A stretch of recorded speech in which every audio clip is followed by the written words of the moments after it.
Guys, finally nabot na gitawon Miss Ayala mo gid ni among tuyo diri kay mo try mi atong trending na 10 yen coin from Japan, but there ni siya sa Cebu ha. We're very excited here guys, pati yung mga kids kay kita sila ni sa TikTok, ako silang gipakita kay mo stretch lagi daw ang cheese.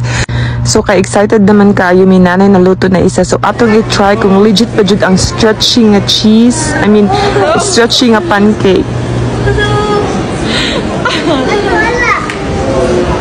Jill, hopit na Jill! Wow! Kana Jill!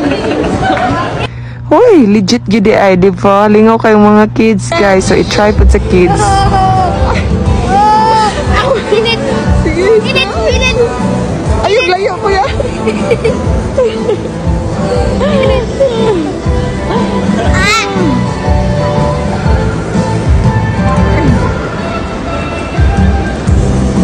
So, ga-enjoy gid din taon ng mga kids, no? Pinalukas and BBL palami gid daw kaayod, guys.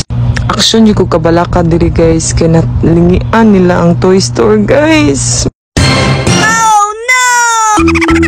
So, guys, it's my turn. Tanawa, stretchy ko ayo, guys. Flavor I got is the chocolate with mozzarella. Actually, di ako nagpili ani si BBL. But kita mo siya siyang daddy. Gusto niya plain na lang daw iya. So, mauto ako na lang ni kaon na ni, guys. Again, thanks for watching. Bye! 10/10!